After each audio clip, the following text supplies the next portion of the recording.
Hey, what's up? It's your boy BobbySapphire, and today we're going to talk about the Sector Qualifier in Portland, which I was able to take down with Emperor Palpatine Yellow Base. Shout out to all of us who from Set 1 have been trying to make Palpatine Yellow work. We finally got there. Let's check it out. Luke, we're going to have company! Alright, before I talk about myself, I absolutely have to shout out my teammates who came with me on this trip. Justin, Alex, Sunny D. Shout out, like, coming in first, Justin ended up in sixth, but top eight. Fourth in Swiss, and Alex getting 10th. Sunny also was in day two. He finished 8 and 4 for 40th place. Absolutely tremendous run by the squad. Super happy that all four of us made top four and day two, and super happy that we put three in the top 10. So shout out to my boys. I'm super excited for Philly. There's gonna be even more of us there. I just hope we have another great day. All right. So the question I get the most is why Palpatine? Why now? Why aren't you playing CAD? If you are just sort of new to KTOD and the kind of content that me and my friends make, I just recently won a planetary qualifier with Cad Bane. Then the force throw ban happened, and I just don't think it's as well positioned as Palpatine is, and we'll talk about that today. But the fact of the matter is, this happened because there's a guy named Charlie from Canada who goes by Kinjabber, and he won the New York City PQ, I don't know, maybe 2 months ago with Palpatine Yellow. And sort of like, okay, this list is cool, nice. And then the very following weekend, he came down to the main PQ, and he beat me with it in Swiss. And I was like, oh, this is nice. So after that event, I got top 8. I got knocked out in top 8. I went home, and I just played that deck for 2 weeks straight. I didn't pick up CAD. I didn't pick up any deck. I just played Palpatine for 2 weeks straight. Got the ins and outs. Had talked to him a little bit about it at the event. He continues to come down and do well in New England with the deck. And but when my PQ comes up, I just don't think it's ready. I don't like it as much of a meta call as the CAD did. So I played the CAD, won the PQ. But I knew I liked this deck and I wanted to keep working on it. So the force throw ban happens, and the way the meta just starts shaking up, I'm like, oh, these are all amazing Palpatine matches. And I really try not to have any sort of deck identity. I know for a long time I played one deck Jango Fett for an entire season, but that was mainly because I had to play every weekend for 9 weeks straight. I didn't have time to learn a new deck like I did with the Palpatine deck. So what I've tried to do is just get sort of a repertoire of decks that I feel comfortable with. I've actually been thinking about making a video of which leaders will I never run, and which ones do I run, and sort of having a stable of leaders and bases that you like working with. So I thought Palpatine was a great meta call for this weekend. I thought there'd be a lot of Han 2 blue. I thought that there would be very little space aggro. The Boba Data Vaults, while had been showing up highly, hadn't been converting. So I just knew that at a big event, I have to just get lucky to get good matchups and not too many bad matchups, and see how far we can take it. And speaking of Django, some of the things I really like about Palpatine is it feels to me like when I was playing Django, in the set 3 meta specifically, when I was doing things like exploiting Geonosis patrol fighters to bounce things, getting sneaky taps in, things like that. With Palpatine, I'm doing a lot of exhausting. With Lothcat, with No Good to Me Dead, I'm doing a lot of very late super laser techs, very sneaky super laser techs. In the semifinal match, my top 4 opponent, he claimed early to blast draw Poe and try and put me at lethal for the following turn. But that I was on 7 resources, and so he basically tapped out. I was able to play a super laser tech late, ping the Poe, and actually No Good to Me Dead is Han leader, pinged the Poe with the super laser tech, went to 8, stole the Poe, killed his leader, and then untapped with 4 units, including a blastered up Poe, and doing that turn 7, or so 7 resource ramp or 6 resource ramp into 7, so that the next turn I can open with a flip.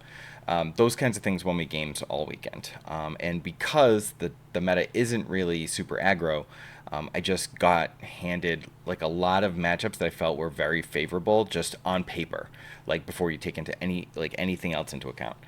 So let's talk a little bit about the meta players in Pal. So these are the leaders that I kind of had on my mind when trying to think about, what's good and what's bad for Palp. The decks that I expected to rise up after the Force Throw meta, things like Rey, Thrawn, Han Solo green, like a Han 1 green, Han 2 red and green, blue and green rather. Can you tell I've gotten like 10 hours of sleep in 3 days? I just felt these were great mid-range matches for Palpatine. I think Han Solo 1 green is like actually a little unfavored to even.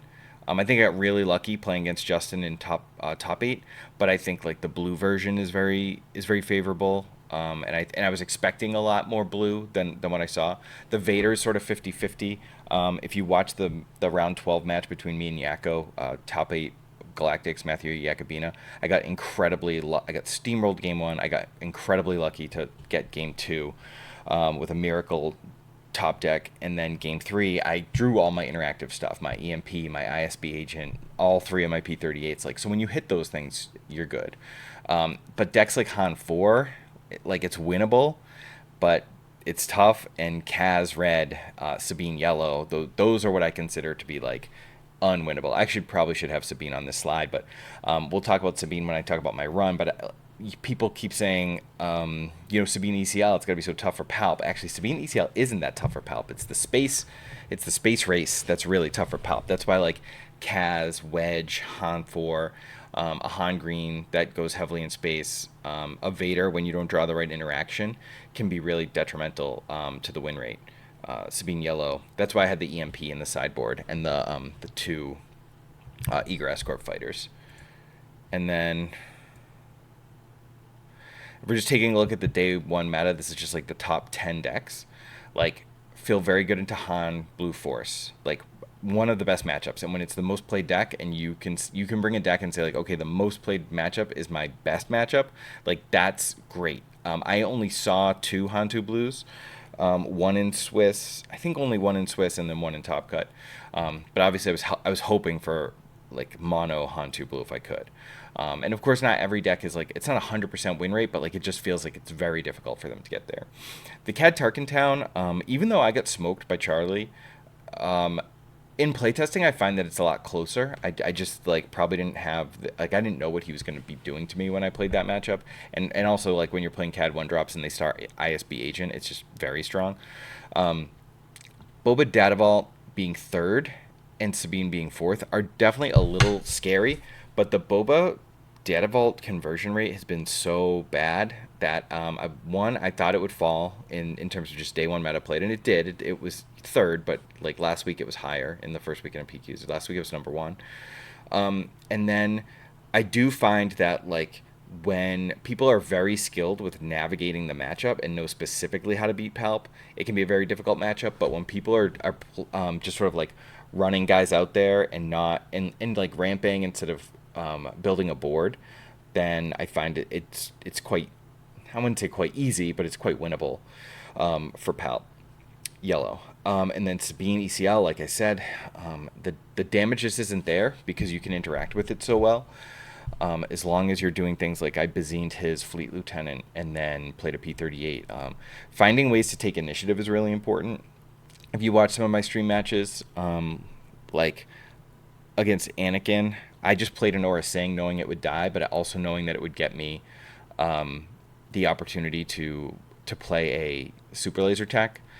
Because you'd be focused on killing that, it would put some damage into it. So like posturing the initiative and like always doing damage to the board with your pings when you kill, like when you just attack into guys, is really important.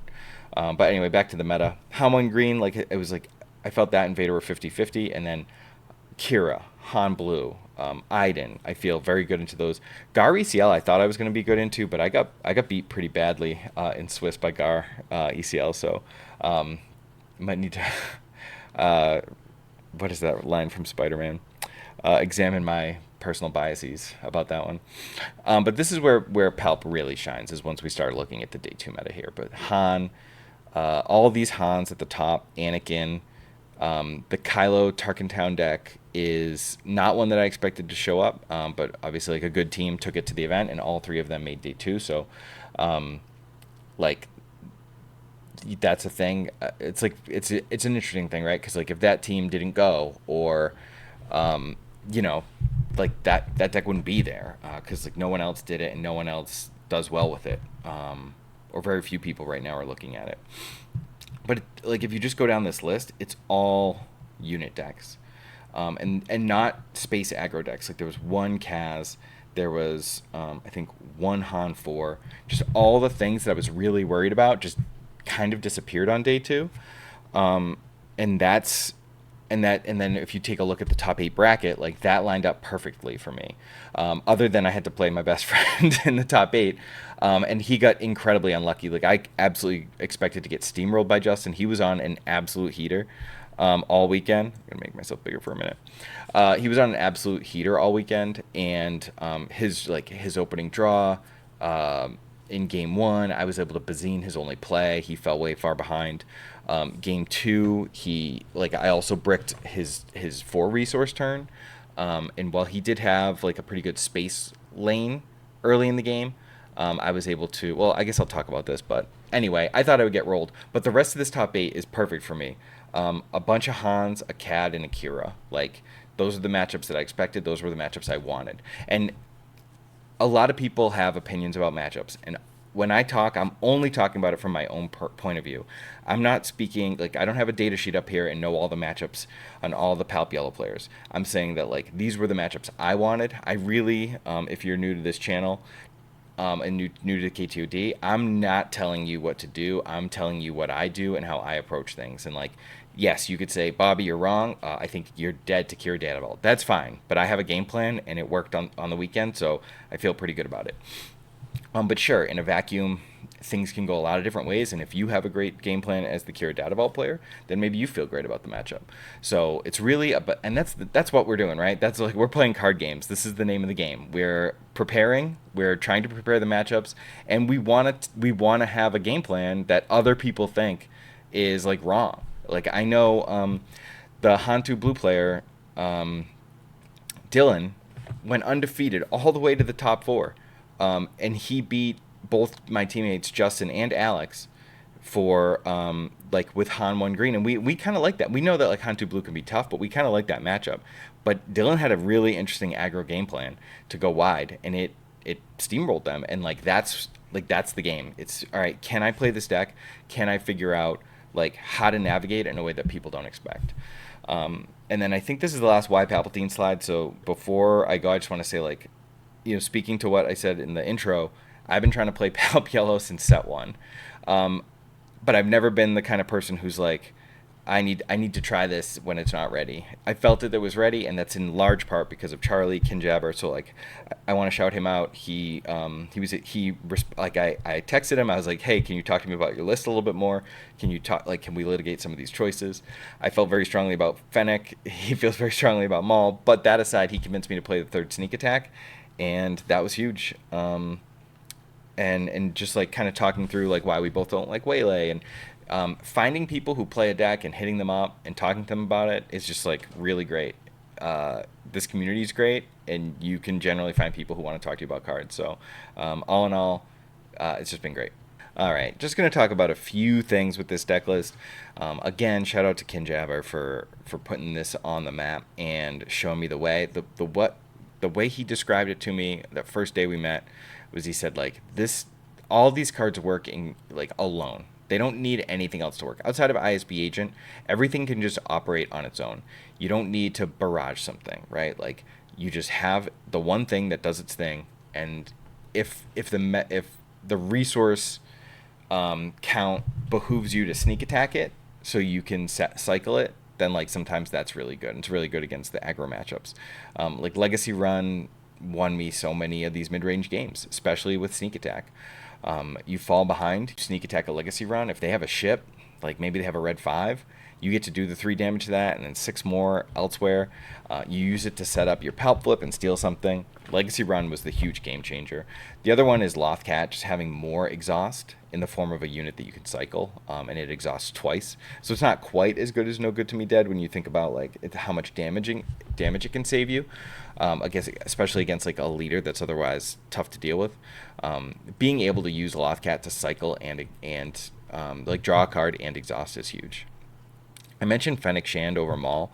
I just like that for a little more reach. I had her trigger at 7 a few times this weekend. So one-shotting Luke's and then staying around. And then so like what's really nasty about her is like once she one-shots something and doesn't take any damage back, you just leave her up. That's one of the biggest things that I saw people struggling to play around this weekend was when I just left my Vader, my Walker, my Palpatine, my Fennec ready. Attack with my little units first. Anything they play, I'm going to kill. And like I will get to a point where I'm going to have such an insane board state that I'm going to keep attacking you while I'm killing your stuff. And Fennec is the goat at doing that. She can just sit there ready and they're like, play a Walker. And you're like, 9 it. You lose your Fennec, but like they lost their Walker and like the rest of the board is clear. They're tapped out. You can play more things. I learned, and I'm one of the things I said earlier was I got beat by this deck and then wanted to play it. The Fennec thing, I got beat by that at Worlds in a CAD deck. And I was like, oh, this is actually kind of broken. I'm about to do this. And I did it and it worked. The worst card of the weekend for me was Traitorous. You like it to keep people honest on their Chewbacca suiting up a Falcon, but I didn't really Traitorous anything great, and I lost some Traitorous wars against Gar ECL. So all in all, Traitorous was kind of a bummer, but I used to have 2 and I cut 1 for the sneak attack, so it ended up working out great. Other than that, we're really just trying to ramp and save damage, and once you can get to the point in the game where you're dropping Walkers, Vaders, and Devastators, like you can generally run away with it. And the other thing that I'll say that Charlie recommended to me was like, don't get greedy with the flip. Never do the thing where you're like, I'm just going to hold this all game and get their Crate Dragon. You can do that in a few situations. Like if you have like a tremendous board and you don't need to flip, then like, don't flip and like save it for the crate or the Luke or whatever.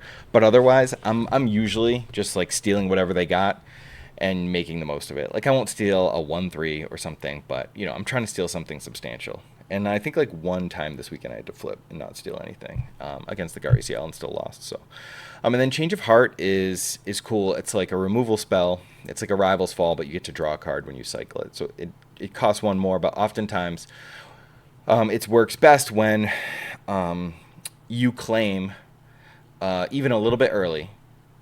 You're not like, you don't need to get the damage in. You're gonna get there. So like you claim early, and you Change of Heart their biggest thing, and that thing is gonna kill something, right? Like you Change of Heart a Luke, and then that kills a Poe, or a leader, and then you use Palpatine to kill the best card. So it's like a super 2-for-1, 3-for-1 if you count that you draw the card if it all works out. So sideboard real quick. I used to have 3 Palps returns, but I felt that. I felt really good about the control matchups, even with just 2, and I really wanted something else for space aggro. I luckily didn't face any space aggro, but I really wanted the electromagnetic pulse in there, and I ended up boarding it in a ton of matchups this weekend, and it was great. And then for the space aggro, it's like 2 confiscate, 1 pulse, 1 no good to me dead, and the 2 eager escort fighters, and I'm just pulling big things out of the deck, like things that I'll never use. Like oftentimes it's Devastator, even though like Devastator completely slams the door on them, like turn 10 is forever, and you really can't take a turn off to ramp often. So and then against these space aggro decks though, you have so many cuts because so much of your stuff is ground based. So like 3 Contracted Hunter, 2 Lothcat can like immediately come out if you want to leave your Devastators in. And then against everything else, it's like just bring in No Good to Me Dead, the 3rd one for whatever the worst card in that matchup is. If you need confiscates, bring them in. And my sideboard strategy is always like just pick some things that aren't great in the matchup. The only thing I try not to do is cut any Underworld guys too often in a deck where I need McClunky. If anything, I'll probably cut McClunkies against lists that like don't have units that I need to kill. Like against a control deck, I'll usually cut like 2 McClunkies, maybe even all 3, because you just don't care. The only thing that it's really good at in those matchups is recurrent your Bazine, which is nice. So like that's something to consider when sideboarding. But just bring in those Relentlesses and the 2 Palps returns.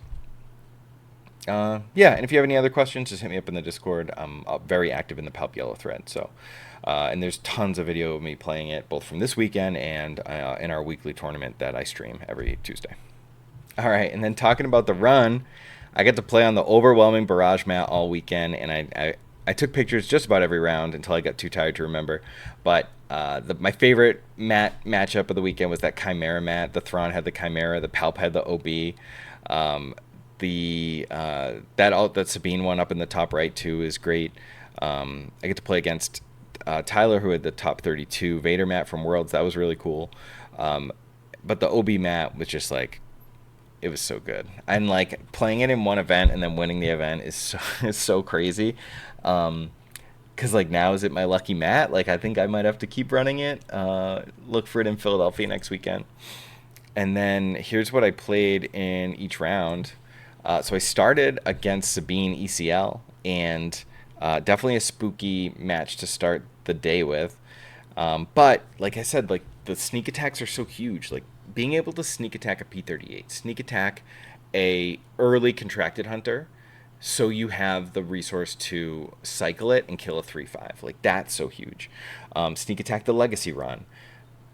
Basically, just you stabilize. You hope to be able to steal something. Be very careful about putting those like small guys down late game, because you don't want to get overwhelmed by Wrecker if you're in lethal. And then finding the walkers to start healing is really good. And anytime you can kind of play Salacious a couple times, like if you Vader for Salacious, then bounce it or McClunky it and play it, like even just those like little bits of healing is really good. Then I played against Thrawn Red, and just didn't really have much. I just tried to play smart and not let him get double triggers off too often. Like if he claimed taking the turn to kill some stuff, I was able to like steal a Night Sister Warrior at one point and like draw the card, things like that, like stealing their cards, and then just applying pressure. I played against the Han 2 Green. I think this one was on stream. No, this one wasn't on stream. This was a slog. I won 2-0, but the second game took like 45 minutes just because he just refused. He sideboarded in home ones, and I think like luckily we win game 1, but game 2, because it's such a slog, you really need to make sure that you're not resourcing like Devastators and anything that like you really like Change of Hearts, because you need that stuff to kill home ones, Crate Dragons stuff. You can really run out, and then you have to make sure you're also pressuring, so when you steal something, you're actually doing damage to the base, so you can try and end the game. 28 health is not a lot of life, and they don't have a lot of ways to get back in the game once you've taken it over. But the Calorins and the home ones do make it painful. There was something else I wanted to mention about the deck. I don't know. I can't think of it. Then I played Kira ECL, and I find that one a little bit easier than the other Kiras because the 25 HP, it's just like very easy to kind of like flip the script and get the damage in. Then I played Ray Dadevall. That one was on stream, on the McClunky stream against Pasquale, who's a good friend of mine. He was playing Ray. I don't think Ray has the like if Han 2 has the infinite late game to just always have recurring units with Home 1 and Kellerin, like Ray just has a little bit less than that because the blue stuff is so much weaker. Like the green stuff is there, but the blue stuff is so much weaker. Even like timely reinforcements for 6 X-Wings like really didn't do anything to me. I think like one of the games he got five or six X-Wings and I killed 4 of them like right on the spot. Then I lost that game to Gar ECL, which was a tough matchup because everything's shielded and like I can deal with it all. Like I'm really good at pinging off shields and killing things, but because it takes so many actions to do that, he's able to continually pump damage. And then I was like game 2, I thought I had stabilized. I could have just YOLO claimed and swung with Devastator for the win if he had nothing, but if he removes my Devastator, I just like lose on the spot because he had a Maul. So like I froze his Maul, I Bazined him, he didn't have anything, so I didn't take anything from his hand. And then he top decked Maul and overwhelmed me for the win. So really hard to stabilize against them. All right, and then Cad Bane, I talked about this one a little bit already. It can be very difficult, and Jasper played it great. I was able to win game 1 pretty easily. He was just on the 1-drop start, and I had ISB Agent, but the game he beat me, he was on an Aura Sing start, so I didn't really get to control the board. I took a lot of damage, and he was able to Devastator me exactly from 26. Game 3, I was able to like continually Bazine him and take away his threats while keeping my damage low enough. And I think I can't remember every detail, but I think I did like some sneak reinforcement walkers to heal 6.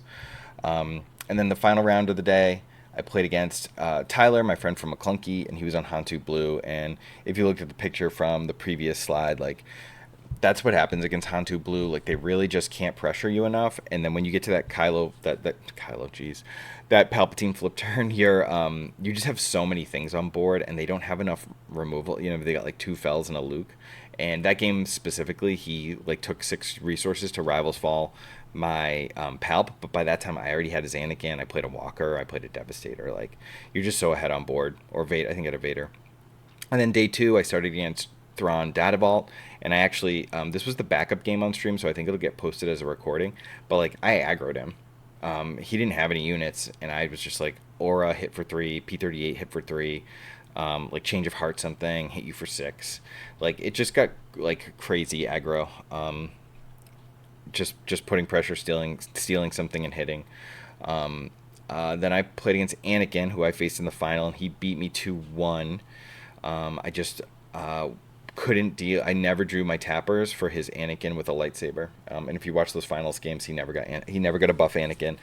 I didn't attack his base. I kept his Anakin at low power, and just never had to deal with a fully suited up Anakin. And in that match, I didn't find my No Good To Me Deads or my Lothcats.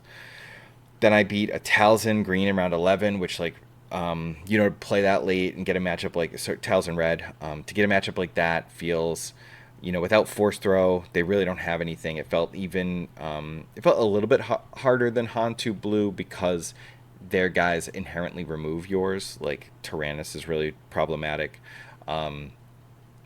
Talzin's Assassin can be really problematic.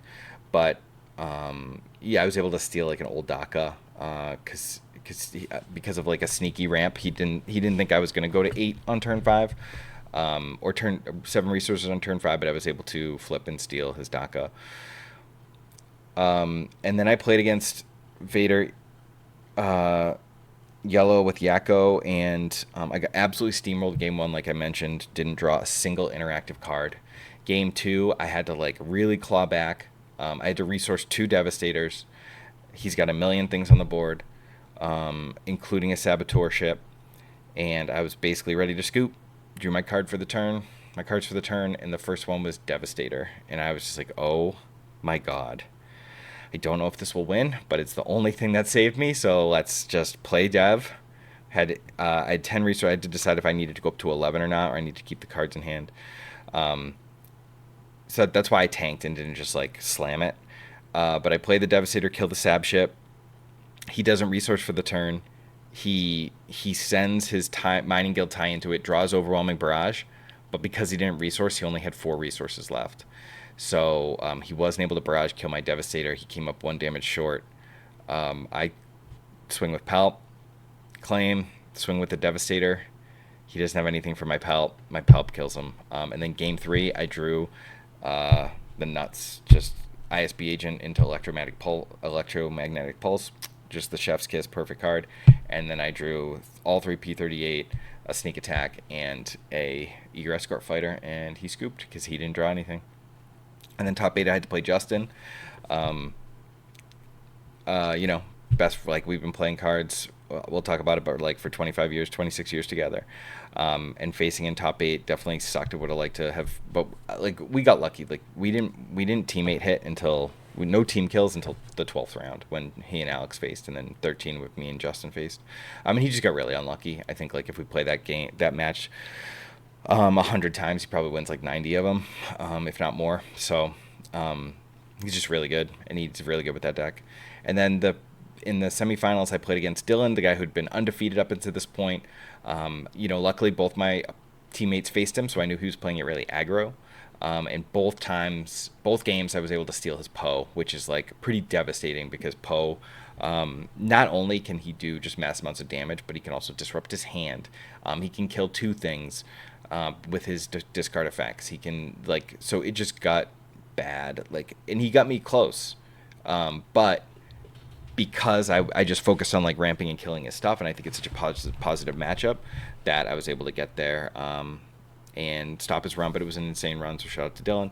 And then the rematch versus Daniel, I just drew, like, I think in that Daniel's a really great Anakin player. He's won multiple PQs.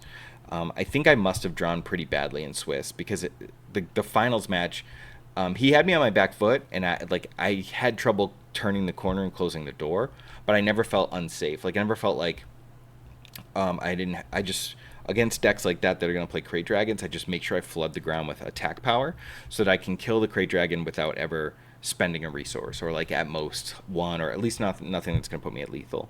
And then if you haven't seen the video, you should check out the final because it's a good match. And then there's a video floating around of like Alex clapping like a maniac behind me and me hugging Justin and stuff. That's pretty fun. So thanks for listening to my run there. Hope you found it informative. All right, so the feels. Man, it's so great to be doing this. Like, I hope all of you have the opportunity to like play with your best friends and play for a long time.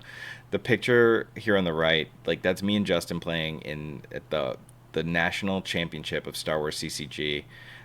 Note the OTST Star Wars card box to my left, in both picture, like identical. 20 something years later, 23 years later. This is my face after he just fallen portaled my Vader in his Watcher Step deck, and then Justin's face looking at how he just like couldn't get 2 units on the board. Like I just kept killing everything, and his draw was so bad. And I love that they brought medals back to Star Wars cards. Like FFG loves medals.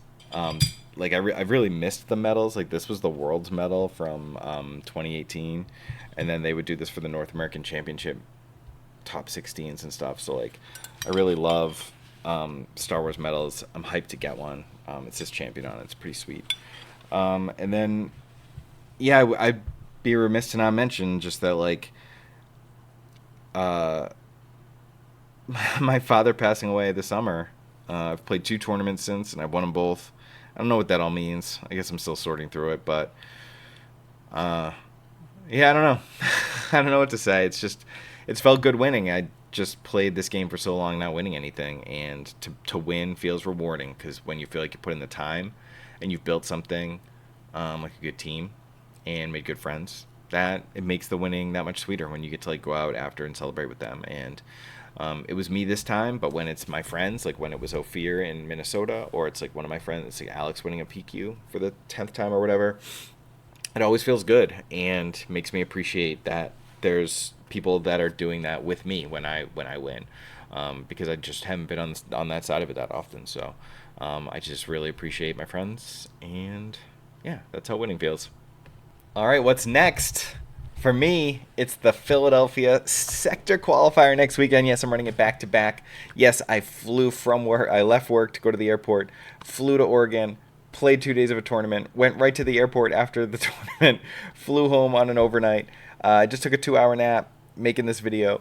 Then Friday after school, I'm flying down to Philadelphia to meet my friends and my brother for the Sector Qualifier. And I hope that this post has gone out. If not, I guess I'll be in the doghouse with Claire. But I will be the featured deck builder for the Sector Qualifier. So the stream will start at 9. And when we build decks, I will be the person whose deck you watch build. Will I use the Overwhelming Barrage mat? Should I use my sweet new champion mat? I don't know. Leave it in the comments. Which one should I rock? I was planning to use the OB mat, but I wasn't expecting to have a champion mat.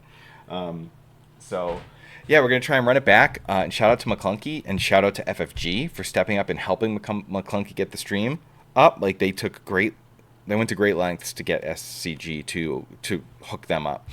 So I really appreciate FFG today.